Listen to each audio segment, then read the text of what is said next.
సృష్టి fertility centre case దర్యాప్తులో సంచలనాలు వెలుగులోకి వస్తున్నాయి. కేసులో అసలు సరోగసి జరగలేదని ఇటు పోలీసులు నిర్ధారించారు. చైల్డ్ ట్రాఫికింగ్ జరిగినట్టు పోలీసులు గుర్తించారు. సరోగసి పేరుతో రాజస్థాన్ దంపతులతో 30 లక్షలకు డీల్ చేసుకున్నట్టు తేల్చారు. వేరే మహిళకు పుట్టిన బిడ్డను 90,000 రూపాయలకు కొని పిల్లలు కావాలనుకున్న జంటకు 30 లక్షల రూపాయలకు విక్రయించినట్టుగా పోలీసులు గుర్తించారు. సృష్టి ఫర్టిలిటీ సెంటర్ కేసులో 8 మందిని అరెస్ట్ చేయగా మరికొంతమంది అరెస్ట్ అవుతారని తెలుస్తోంది.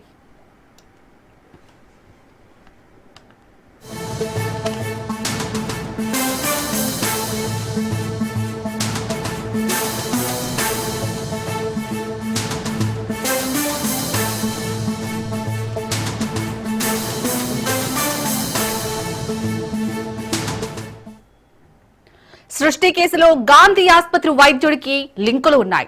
గాంధీ ఆసుపత్రి డాక్టర్ సదానందంను పోలీసులు అదుపులోకి తీసుకున్నారు. గత కొంతకాలంగా సృష్టి క్లినిక్ లో పనిచేస్తున్న సదానందం గాంధీ ఆసుపత్రిలో అనస్థీషియా స్పెషలిస్ట్ గా ఉన్నారు. సృష్టి యాజమాన్యంతో కలిసి అక్రమ సరోగసి చేస్తున్నట్లు సదానందంపై ఆరోపణలు రావడంతో అరెస్ట్ చేశారు.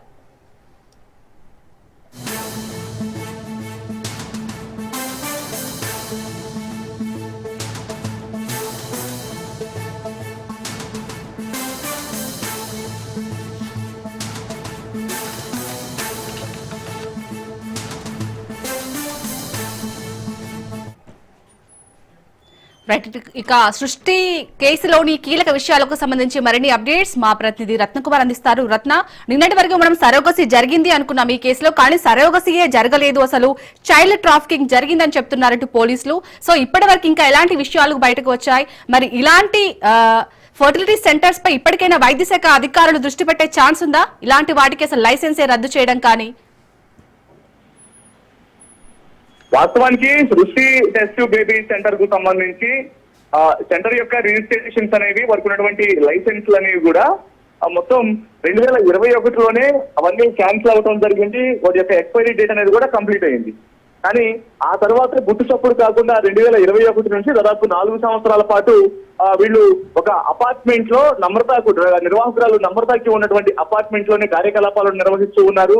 పేషెంట్లను తీసుకురావడం, వాళ్ళకు ట్రీట్మెంట్ ఇచ్చి ఇమీడియట్ గా పంపించేయటం, ఈ రకమైనటువంటి కార్యకలాపాలనే ఆ యొక్క సృష్టి ఫెర్టిలిటీ కేంద్రంగా నడుస్తూ ఉంది. అయితే వీటన్నిటి మీద ఫోకస్ చేసిన తర్వాత అధికారులు రైడ్స్ చేసి పలువురిని అరెస్ట్ చేయడం, నిర్వాహకురాలు నమ్రతతో పాటు మరొక 6గురిని, మొత్తం 7గురిని అరెస్ట్ చేశారు. ఇందులో వారి యొక్క కుమారుడు అడ్వకేట్ గా ఉన్నటువంటి వ్యక్తి యొక్క పాత్ర కూడా చాలా కీలకంగా ఉంది. అతన్ని సైతం అదుపులోకి తీసుకొని ప్రజెంట్ రిమాండ్ చేయడం జరిగింది. ఇక ఈ కేసులో ఎవరైతే అటు డాక్టర్ సదానందానికి సంబంధించి గాంధీ హాస్పిటల్లో అనస్థీషియాగా పనిచేస్తున్నటువంటి డాక్టర్ సదానందం యొక్క పాత్రను చాలా కీలకంగా గుర్తించారు. అతనికి యొక్క సృష్టి టెస్ట్ బేబీ సెంటర్ కు ఉన్నటువంటి సంబంధాలపైన ప్రస్తుతం అధికారులు అతన్ని అదుపులోకి తీసుకొని దర్యాప్తు చేస్తూ ఉన్నారు. అతను ఎంతకాలం నుంచి వాళ్లకు సహకరిస్తూ ఉన్నారు, అనస్థీషియాకు సంబంధించినటువంటి కార్యకలాపాలు అనేవి వాళ్లతో ఎప్పటి నుంచి కూడా టైఅప్ అయి ఉన్నాడు అనేది ప్రస్తుతం ఇన్వెస్టిగేషన్ లో భాగంగా తెలుసుకుంటున్నారు. అతన్ని ప్రస్తుతం ఆ యొక్క పోలీసుల అదుపులోనే ఉన్నట్లు కూడా మనకు సమాచారం అందుతోంది. ఇదిలా ఉంటే చైల్డ్ ట్రాఫికింగ్ అనేది ఇందులో చాలా కీలకంగా వినిపిస్తున్నటువంటి నేపథ్యంలోనే అసలు ఏ ప్రాంతాలకు సంబంధించినటువంటి గర్భిణులను వీళ్ళు టార్గెట్ చేసి ఇక్కడ వచ్చినటువంటి పిల్లలు లేని భార్య భర్తలకు పేషెంట్లను వాళ్లకు పిల్లలను కలిగిస్తామని చెప్పి సరోగసి అని చెప్పిన విషయం చెప్పిన తర్వాత వాళ్లకు ఇతర ప్రాంతాల్లో గర్భిణీలుగా ఉన్నటువంటి పేద మహిళలను టార్గెట్ చేసి వాళ్ళు డెలివరీ అయిన తర్వాత వాళ్ళకు ఒక 80,000 రూపాయలు 90,000 రూపాయలను వాళ్ళకు ముద్ద చెప్పి ఆ పిల్లలను తీసుకొచ్చి ఇక్కడ ఆల్రెడీ ఎవరైతే సరోగేట్ గా ప్రూవ్ చేసినటువంటి వ్యక్తులు ఉన్నారో ఇక వచ్చినటువంటి భార్యాభర్తలు దంపతులకు వీళ్ళకి అప్పగిస్తున్నటువంటి యొక్క టోటల్ గా ఈ స్కామ్ ఏదైతే ఉందో ఈ ఫ్రాడ్ అనే దానికి సంబంధించి పూర్తిగా ఆరా తీయడం జరుగుతుంది. ఈ మొత్తం ఏ ప్రాంతాలను వీళ్ళు టార్గెట్ చేశారు, ఎక్కడెక్కడి నుంచి ఆ పేద మహిళలను టార్గెట్ చేసి గర్భిణులను టార్గెట్ చేసుకొని వీళ్ళు ఆ డెలివరీ కాగానే పిల్లలను ట్రాకింగ్ ద్వారా తీసుకొస్తున్నారు అనేది ప్రస్తుతం పోలీసులు దర్యాప్తు చేయడం జరుగుతుంది. ఇప్పటికే సృష్టి టెస్ట్ బేబీ సెంటర్ ను సీజ్ చేశారు. అలాగే దీనికి సికింద్రాబాద్ లో ఉన్నటువంటి సెంటర్ తో పాటు విజయవాడ, ఆ విశాఖపట్నంలో కూడా కేంద్రాలు ఉన్నాయి, బ్రాంచ్లు ఉన్నాయి కాబట్టి అక్కడ సైతం దర్యాప్తు అనేది కొనసాగుతుంది. మొత్తం ఈ కార్యకలాపాలన్నిటికీ కర్త కర్మ క్రియ నమ్మకం కాబట్టి ఖచ్చితంగా ఆమెను కస్టడీకి తీసుకొని విచారణ చేసేటువంటి అవకాశాలు కూడా ఉంటాయి. ఎందుకంటే ఈ కేసులో ప్రధానంగా అనేక కీలక విషయాలు అనేవి తెలియాలంటే మాత్రం ఖచ్చితంగా ఆమెను కస్టడీకి తీసుకునేటువంటి అవకాశాలు సైతం లేకపోలేదు. మరి కస్టడీకి తీసుకుంటారా లేదనేటువంటి విషయం కూడా తెలియాల్సి ఉంది. ముఖ్యంగా ఇందులో ఇంకా ఎవరెవరి పాత్ర, ఇప్పుడు డాక్టర్ సదానందం పాత్రను గుర్తించడం జరిగింది. అలాగే టెస్ట్ బేబీ సెంటర్ లో పనిచేసినటువంటి కొంతమంది వైద్యులు ఎవరైతే ఉన్నారో వాళ్ళ యొక్క అర్హత ఏంటి, వాళ్ళు ఎంతకాలం నుంచి పనిచేస్తూ ఉన్నారు, వాళ్ళకి అసలు ఆ లీగల్ పరమైనటువంటి వాళ్ళ ఆ లైసెన్స్లు అనేవి ఉన్నాయి, ఎలిజిబిలిటీ ఉండే వాళ్ళు అక్కడ పనిచేస్తున్నారా లేకపోతే ఎలిజిబిలిటీ లేకుండా పనిచేస్తున్నారా అనేది కూడా ప్రస్తుతం ఆరా తీస్తూ ఉన్నారు. మరోవైపు వీరి యొక్క పాత్రకు సంబంధించి వాళ్ళు ఈ యొక్క ఫ్రాడ్ లో వాళ్ళ యొక్క ఇన్వాల్వ్మెంట్, ఎందుకంటే మనకు గతంలో ఇప్పుడు సోనియా దంపతులు ఇచ్చినటువంటి ఫిర్యాదు తర్వాత ఈ వ్యవహారం అంతా వెలుగులోకి వచ్చిన నేపథ్యంలోనే అసలు డాక్టర్లకు సంబంధించినటువంటి అర్హతను కూడా ప్రస్తుతం పరిశీలించేటువంటి అవకాశాలు ఉంటాయి. గత కొంతకాలంగా దాదాపు 4 ఏళ్ల నుంచి అనుమతులు లేకుండా సీక్రెట్ ఆపరేషన్ లాగా నడుస్తున్నటువంటి సృష్టి టెస్ట్ బేబీ సెంటర్ పైన ప్రధానంగా దృష్టి సారించినటువంటి అధికారులు ఇంకా ఎటువంటి సెంటర్స్ ఏమన్నా వీళ్ళు ఎవరెవరితో టైఅప్ ఉన్నారు, పైగా స్పెర్మ్ డోనార్స్ కు సంబంధించి అలాగే స్టోరేజ్ కలిగి ఉన్నటువంటి ఇతర ల్యాబ్లతో వీళ్ళు ఉన్నటువంటి అటాచ్మెంట్ ను కూడా ఐడెంటిఫై చేసేటువంటి ప్రయత్నంలో భాగంగానే దర్యాప్తు అనేది కొనసాగుతుందని చెప్పాలి. రత్న, మీరు అన్నట్టు 4 ఏళ్ల నుంచి అసలు లైసెన్స్ అనేది లేదు ఈ సృష్టి సెంటర్ కి. మరి అమ్మతరాన్ని అమ్మకానికి పెట్టిన ఈ సృష్టి సెంటర్ పై కూడా గతంలో కూడా కేసులు నమోదైనట్టుగా తెలుస్తుంది. అయినా కానీ వాళ్ళ భయం లేకుండా ఇంత పెద్ద మొత్తంలో ఇలాంటిది చేస్తున్నారు. సో ఇంకా ఎవరైనా బాధితులు ముందుకొచ్చే ఛాన్స్ ఉందా? ఖచ్చితంగా ఈ వ్యవహారంలో అధికారుల నిర్లక్ష్యం అనేది స్పష్టంగా కనిపిస్తోంది. మనం నిన్న ప్రెస్ మీట్ జరిగిన తర్వాత కూడా వైద్య అధికారులను ప్రెస్ మీట్ లో మీడియా ప్రతినిధులు ప్రశ్నించినప్పుడు వారికి కనీసం ఈ యొక్క వ్యవహారాలకు సంబంధించినటువంటి వాళ్ళ దగ్గర సరైనటువంటి ఆన్సర్ లేకుండా పోయింది. పైగా ఈ యొక్క మోసం అనేది టాస్క్ ఫోర్స్ పోలీసులు, నార్త్ జోన్ పోలీసులు అంటే పోలీసులు రైడ్ చేసి పోలీసులు వచ్చి అక్కడ తనిఖీలు నిర్వహించి పోలీసుల యొక్క కేసును వెలుగులోకి తీసుకొచ్చారు. కానీ ఇటువంటి సెంటర్లలో జరుగుతున్నటువంటి మోసాల మీద వైద్యాధికారుల యొక్క పర్యవేక్షణ చాలా తక్కువగా ఉంది. వాళ్ళు చూసి చూడనట్లు వ్యవహరించడం, వారు సరైనటువంటి పట్టింపు లేని కారణంగానే ఇటువంటి మోసాలు అనేవి జరుగుతున్నాయి అనేది చాలా స్పష్టంగా తెలుస్తుంది. దీని మీద నిన్న వైద్యాధికారి ఆయన డిఎంహెచ్ఓ వెంకటి వచ్చి ఆయన ప్రశ్నించినప్పుడు కూడా సరైనటువంటి సమాధానం చెప్పలేకపోయారు. సీక్రెట్ ఆపరేషన్ చేస్తున్నారు, సీక్రెట్ గా యొక్క టెస్ట్ బేబీ సెంటర్ ను నడిపిస్తున్నారు అనేటువంటి విషయాన్ని ఆయన తెలియజేసినప్పటికీ సాక్షాత్తు మీడియా ముందే ఆయన వాళ్ళు ఏదైతే ఓపీ ఫైల్స్ ను మెయింటైన్ చేస్తారో ఆ ఓపీ ఫైల్స్ ను తీసి చూపించడం జరిగింది. ఆ ఓపీ ఫైల్స్ ను చూపించినటువంటి సందర్భంలోనే ఓపీ ఫైల్ అనేది ఒక పేషెంట్ పట్టుకొని వాళ్ళు క్యారీ చేస్తూనే ఉంటారు. పైగా బయట బోర్డులు కనిపిస్తున్నాయి. సో ఈ వ్యవహారం అంతా కూడా గమనించినప్పుడు ఖచ్చితంగా అధికారులు కొంత నిర్లక్ష్యంగా వ్యవహరించడం కారణంగా, కొంతమంది లంచాల మధ్యలో ఉన్నటువంటి అధికారుల యొక్క ప్రమేయం కారణంగా ఈ రకమైనటువంటి అక్రమాలు అనేవి వెలుగులోకి వస్తున్నాయి అనేది చాలా కన్ఫర్మ్ గా తెలుస్తుంది. సో ప్రస్తుతానికి లాండ్ ఆర్డర్ పోలీసులు, మరోవైపున టాస్క్ ఫోర్స్ పోలీసులు దృష్టి సారించి ఈ మోసాన్ని వెలుగులోకి తీసుకొచ్చారు. కాబట్టి సృష్టి టెస్ట్ బేబీ సెంటర్ వ్యవహారంలో ఇంకా ఎంతమంది బాధితులు ఉన్నారు, కేవలం ఇప్పుడు రాజస్థాన్ నుంచి వచ్చినటువంటి సోనియా దంపతులు ఇచ్చినటువంటి ఫిర్యాదుతో ఈ కేసు అనేది బయటపడిన తర్వాత ప్రీవియస్ గా పోలీసులు మనకు చెప్పిన దాన్ని బట్టి నిన్న north zone DCP Rashmi Perumal మాట్లాడిన తర్వాత ప్రీవియస్ గా విజయవాడ అలాగే విశాఖపట్నం బ్రాంచ్లలోను సికింద్రాబాద్ బ్రాంచ్లలోను కేసులు నమోదయ్యాయి. వాటన్నిటిని కూడా దర్యాప్తు చేస్తున్నాము. ఇంకా బాధితులు అనే వాళ్ళు ఉన్నారు. ఖచ్చితంగా వారి యొక్క వివరాలను కూడా వాళ్ళని కూడా ఎంతకాలం నుంచి వీళ్ళు మోసాలకు పాల్పడుతున్నారు అనేది కేసు ఇన్వెస్టిగేషన్ లో భాగంగా ఆరా తీస్తాము. వాటన్నిటిని కూడా ఐడెంటిఫై చేస్తామన్నటువంటి విషయాన్ని పోలీసులు తెలియజేయడం జరిగింది. కానీ ఇందులో వైద్యాధికారుల సైడ్ నుంచి మాత్రం ఖచ్చితంగా వారి యొక్క నిర్లక్ష్యం అనేది కనిపించింది. వారు నిర్లక్ష్యంగా వ్యవహరించిన కారణంగానే కేవలం సృష్టి టెస్ట్ బేబీ సెంటర్ మాత్రమే కాదు, నగర వ్యాప్తంగా అనేక వందలాది సెంటర్లు అనేది ఇలా అక్రమంగా నడుస్తున్నటువంటి తీరు కూడా బయటపడింది. Right, thank you Ratnakumar.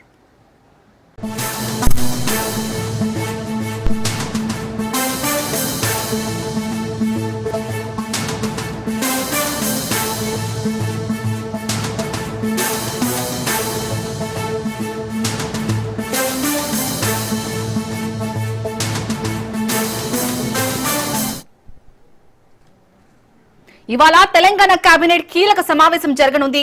మధ్యాహ్నం 2 గంటలకు సీఎం రేవంత్ రెడ్డి అధ్యక్షతన సచివాలయంలో మంత్రిమండలి భేటీ కానుంది. స్థానిక సంస్థల ఎన్నికలు, వర్షాకాల అసెంబ్లీ సమావేశాల నిర్వహణపై నిర్ణయం తీసుకునే అవకాశం ఉంది. Gig workers welfare bill, go సంరక్షణ విధి విధానాలపై మంత్రిమండలి చర్చించనుంది. ప్రైవేట్ క్యాబ్ సేవలను ప్రభుత్వ నియంత్రణలోకి తీసుకురావడంపై మంత్రివర్గం నిర్ణయం తీసుకోనుంది.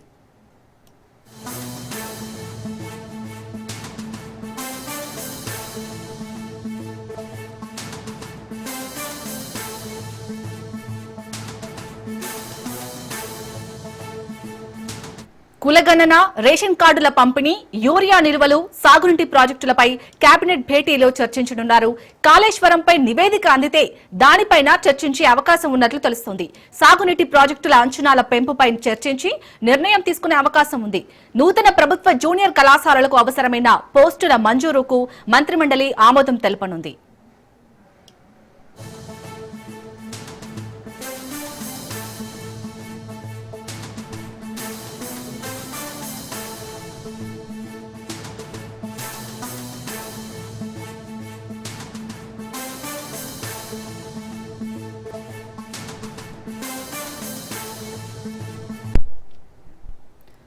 గోశాల పాలసీపై కేబినెట్ భేటీలో తుది నిర్ణయం తీసుకునే అవకాశం ఉంది. మత్స్యకార సహకార సంఘాల ఇన్ఛార్జ్ల నియామకంపై నిర్ణయం తీసుకునే అవకాశం ఉంది. రైట్, ఇక తెలంగాణ కేబినెట్ భేటీకి సంబంధించి మరిన్ని అప్డేట్స్ మా ప్రతినిధి రాజు అందిస్తారు. రాజు,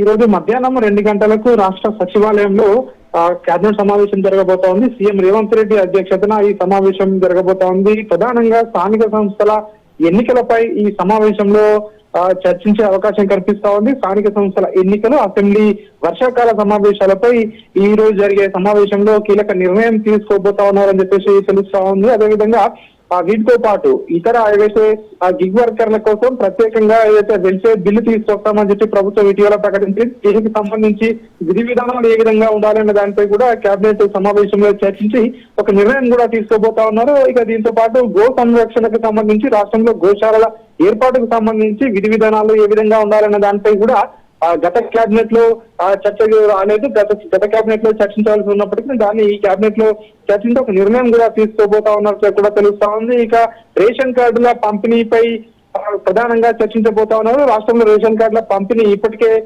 స్టార్ట్ అయింది, ప్రారంభమైందని చెప్పి ప్రభుత్వం చెప్తా ఉంది. దీనికి సంబంధించిన ఎట్లాంటి అవాంతరాలు లేకుండా అర్హులందరికీ కూడా రేషన్ కార్డుల పంపిణీకి సంబంధించి మార్గదర్శకాలను కూడా ఈ సమావేశంలో చర్చించే అవకాశం కనిపిస్తా ఉంది. రాష్ట్రంలో యూరియా నిల్వలు ఇప్పటికే తక్కువ ఉన్నాయని చెప్పేసి రాష్ట్ర ప్రభుత్వం భావిస్తా ఉంది. కేంద్ర మంత్రులకు ఇప్పటికే దీనికి సంబంధించి రాష్ట్ర ప్రభుత్వం లేఖలు కూడా రాయడం జరిగింది. దీనికి సంబంధించి రాష్ట్రంలో యూరియాల కొరత ఎంత ఉంది, ఇంకా రాష్ట్రానికి ఎన్ని లక్షల మెట్రిక్ టన్నుల యూరియా అవసరం, దీనికి సంబంధించి రాష్ట్ర ప్రభుత్వం ఏ విధంగా ముందుకు వెళ్లాలనే దానిపై కూడా ఈ రోజు నిర్ణయం తీసుకునే అవకాశం కనిపిస్తా ఉంది. ఇక రాష్ట్రంలో ఉన్నటువంటి సాగునీటి ప్రాజెక్టులు పెండింగ్ లో ఏవైతే ఉన్నాయో వాటికి సంబంధించినటువంటి అంశంపై కూడా చర్చించే అవకాశం కనిపిస్తా ఉంది. కొన్ని ప్రాజెక్టులకు ఎస్టిమేషన్లు కూడా పెంచే అవకాశం అయితే కనిపిస్తా ఉంది. దీంతో పాటు రాష్ట్రంలో ప్రైవేట్ క్యాబ్ సేవలను ప్రభుత్వం నియంత్రణలోకి తీసుకువచ్చేందుకు ఈ సమావేశంలో చర్చించి నిర్ణయం తీసుకోబోతా ఉన్నారు. ఇక కొత్తగా ఏర్పాటైన ప్రభుత్వ జూనియర్ కళాశాలలకు సంబంధించి లెక్చరర్ల కోసం ప్రత్యేకంగా కొన్ని పోస్టులను మంజూరుకి కూడా కేబినెట్ ఆమోద ముద్ర వేసే అవకాశం కనిపిస్తా ఉంది. ఇక ఏదైతే కాళేశ్వరానికి సంబంధించి justice PC Ghosh commission report ఇప్పటికే సిద్ధమైనట్టుగా కూడా తెలుస్తా ఉంది. ఒకవేళ రిపోర్టు ఈ రోజు కనుక ఇస్తే ఆ రిపోర్టును కూడా కేబినెట్ లో చర్చించి ఆమోదించే అవకాశం అయితే మనకు కనిపిస్తా ఉంది. ప్రధానంగా స్థానిక సంస్థల ఎన్నికలపై అయితే ఒక నిర్ణయం తీసుకునే అవకాశం అయితే మనకు కనిపిస్తా ఉంది. రాజు, మరి ఈ రోజైతే కాళేశ్వరంపై నివేదిక అందే ఛాన్స్ ఉందా? ఇప్పటికే దాదాపు 500 పేజీలతో ఇప్పటికే కాళేశ్వరానికి సంబంధించి నివేదిక సిద్ధం చేసినట్టుగా కూడా తెలుస్తా ఉంది. నిన్న కలకత్తా నుంచి జస్టిస్ పీసీ ఘోష్ హైదరాబాద్ కి చేరుకున్నారు. ఈ నెల 31తో దీని గడువు ముగుస్తా ఉంది. కాబట్టి దీనికి సంబంధించి ఖచ్చితంగా ఈ రోజు కానీ లేదంటే రేపు కానీ నివేదిక సమర్పించే అవకాశం ఉన్నట్టుగా కూడా ప్రభుత్వ వర్గాల నుంచి సమాచారం అంతా ఉంది. దీనికి సంబంధించి నివేదికకు సంబంధించి జస్టిస్ పీసీ ఘోష్ తుది మెరుగును దిద్దుతున్నట్టుగా కూడా తెలుస్తోంది. ఒకవేళ ఈ రోజు మధ్యాహ్నం లోపు గనక ప్రభుత్వానికి నివేదిక సమర్పిస్తే దాన్ని ఈ రోజు జరిగే కేబినెట్ సమావేశంలో పెట్టి కేబినెట్ లో చర్చించి దాన్ని ఆమోద ముద్ర వేసే అవకాశం మనకైతే కనిపిస్తోంది. ఒకవేళ ఈ రోజు సబ్మిట్ చేయకపోతే దాన్ని తదుపరి వచ్చే కేబినెట్ సమావేశాల్లో చర్చించి ఏ విధంగా ముందుకు వెళ్లాలనే దానిపై కూడా నిర్ణయం తీసుకునే అవకాశం అయితే మనకు కనిపిస్తా ఉంది. Shalini, right, thank you Raju.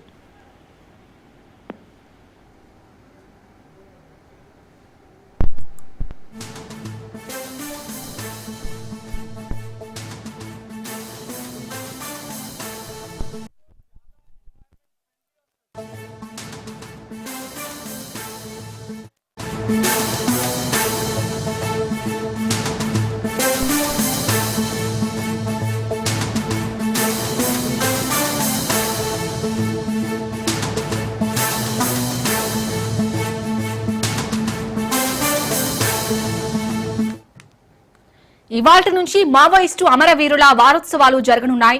August 3 వరకు మావోయిస్టుల వారోత్సవాలు కొనసాగనున్నాయి. అమరులైన మావోయిస్టులను స్మరించుకోనున్నారు. మావోయిస్టు అమరవీరుల వారోత్సవాల నేపథ్యంలో ఎక్కడికక్కడ పోలీసులు గస్తీ కాస్తున్నారు. ఏజెన్సీ ఏరియాల్లో భద్రతా దళాలు సోదాలు చేస్తున్నాయి. వారోత్సవాలను కట్టడి చేసేందుకు పక్కా ప్రణాళికతో గస్తీ కాస్తున్నారు. ములుగు, భూపాలపల్లి సరిహద్దు గ్రామాల్లో తనిఖీలు చేస్తున్నారు. అవాంఛనీయ ఘటనలు జరగకుండా చర్యలు తీసుకుంటున్నారు. ఛత్తీస్గఢ్, తెలంగాణ, ఏపీ, జార్ఖండ్ సరిహద్దుల్లో నిఘా పెంచారు. పలుచోట్ల మావోయిస్టుల స్మారక స్తూపాలను భద్రతా దళాలు కూల్చివేశాయి.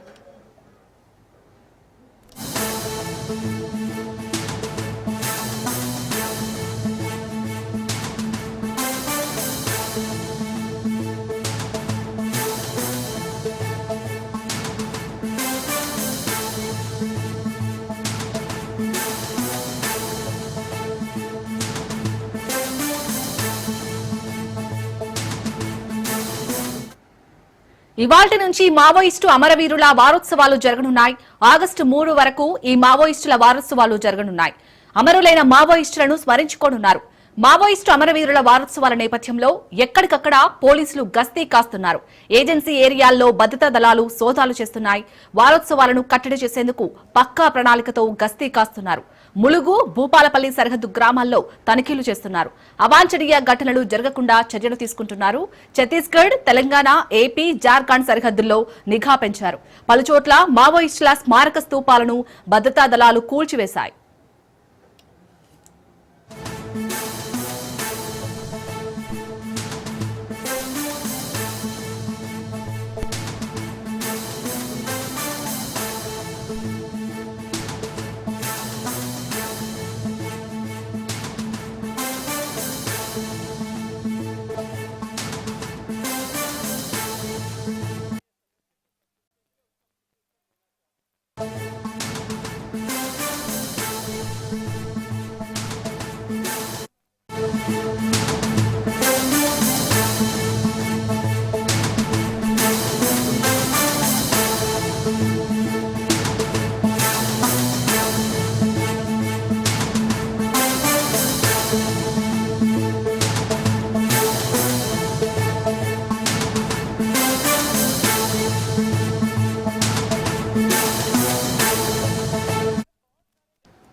భూపాలపల్లిలో మావోయిస్టులకు వ్యతిరేకంగా పోస్టర్లు వెలిశాయి.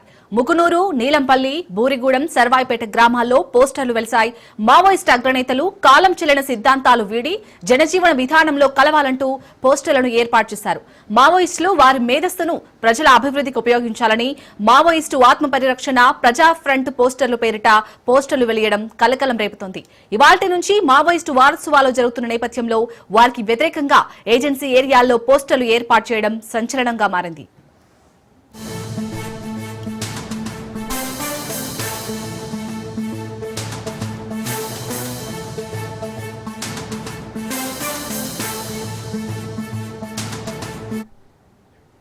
భూపాలపల్లిలో మావోయిస్టులకు వ్యతిరేకంగా పోస్టర్లు వెలిశాయి. ముకునూరు, నీలంపల్లి, బూరిగూడెం, సర్వాయిపేట గ్రామాల్లో పోస్టర్లు వెలిశాయి. మావోయిస్టు అగ్రనేతలు కాలం చెల్లిన సిద్ధాంతాలు వీడి జనజీవన విధానంలో కలవాలంటూ పోస్టర్లను ఏర్పాటు చేశారు. మావోయిస్టులు వారి మేధస్సును ప్రజల అభివృద్ధికి ఉపయోగించాలని మావోయిస్టు ఆత్మ పరిరక్షణ ప్రజా ఫ్రంట్ పోస్టర్ల పేరిట పోస్టర్లు వెలియడం కలకలం రేపుతోంది. ఇవాల్టి నుంచి మావోయిస్టు వారోత్సవాలు జరుగుతున్న నేపథ్యంలో వారికి వ్యతిరేకంగా ఏజెన్సీ ఏరియాల్లో పోస్టర్లు ఏర్పాటు చేయడం సంచలనంగా మారింది.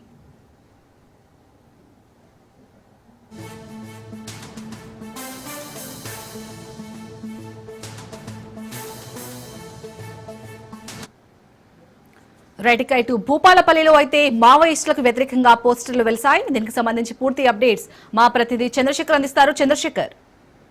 కానీ ఏదైతే మావోయిస్టు వారోత్సవాల నేపథ్యంలో ఛత్తీస్గఢ్ సరిహద్దు ప్రాంతం తెలంగాణ ప్రాంతమైన పూపలపల్లి ములుగు జిల్లాల్లో పోలీసులు అయితే పూర్తిగా గస్తీ కాస్తున్న పరిస్థితి, మొత్తం పోలీసుల ఆధీనంలోకి పూర్తిగా తీసుకొచ్చుకున్న పరిస్థితి. అంతేకాదు ఈ గుర్తుకోయే గుడాలను కూడా సందర్శించి అనుమానితులు ఎవరికి కూడా కొత్త వారికి ఆశ్రమం ఇవ్వద్దు, ఇచ్చినట్లే చట్ట ప్రకారం చర్యలు తీసుకుంటామని పోలీసులు అయితే సూచిస్తున్న పరిస్థితి. దీనికి తోడు జయశంకర్ భూపాలపల్లి జిల్లాలోని ఈ ముకునూరు, నీలంపల్లి, బూర్గంపాడుతో పాటు సర్వాయిపేట గ్రామాల్లో అయితే మావోయిస్టు ఆత్మరక్షణ ప్రజాఫ్రంట్ పేరుతో పోస్టర్లు అయితే వెలిశాయి. ఇటు మావోయిస్టు అగ్రనేతలు కాలం చెల్లిన సిద్ధాంతాలు వీడి జనజీవన స్రవంతిలో కలవాలి, మీ మేధస్సు మొత్తం కూడా ప్రజల అభివృద్ధికి ప్రజాస్వామ్యబద్ధంగా ప్రజల కోసం ఉపయోగించాలి, కాలం చెల్లిన సిద్ధాంతాలు, తుపాకీ ద్వారా రాజ్యం రావటం, ఇవన్నీ కూడా కాలం చెల్లిన సిద్ధాంతాలు, మీరంతా కూడా ఇప్పుడు వచ్చి ప్రజాస్వామ్యబద్ధంగా ఈ ప్రజల పక్షాన పోరాటం చేయాలని చెప్పేసి మావోయిస్టు ఆత్మరక్షణ ప్రజా పెట్టుకోవడంతో పోస్టర్లు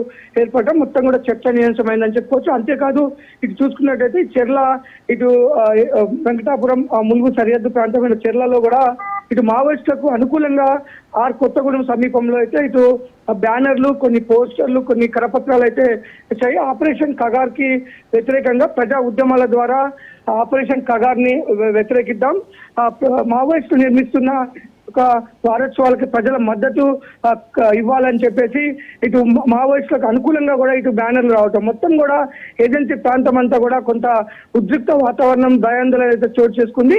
ప్రస్తుతం అయితే మొత్తం గ్రామాల్లో మొత్తం పోలీసులు, భద్రతా దళాలు అయితే భారీగా చర్చ చేస్తున్న పరిస్థితి. ఒక పక్క సోదాలు నిర్వహిస్తూ ఇటు అనుమానితులకు ఆశ్రమం ఇవ్వద్దని పలు సూచనలు చేస్తున్న పరిస్థితి. Shalini. Right, thank you Chandrasekhar.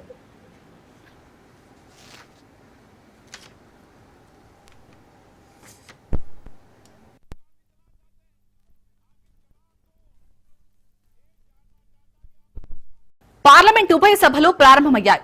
Lok Sabha ప్రారంభమైన కాసేపటికే వాయిదా పడింది. వాయిదా తీర్మానాలపై చర్చించాలంటున్న విపక్ష నేతలు డిమాండ్ చేశారు. విపక్షాల ఆందోళనలపై స్పీకర్ ఓం బిర్లా ఆగ్రహం వ్యక్తం చేశారు. గజేంద్ర షెకావత్ మాట్లాడుతుండగానే ఆందోళన చేశారు. ఎంతకీ విపక్షాలు ఆందోళన విరమించకపోవడంతో స్పీకర్ ఓం బిర్లా 12 గంటలకు వాయిదా వేశారు.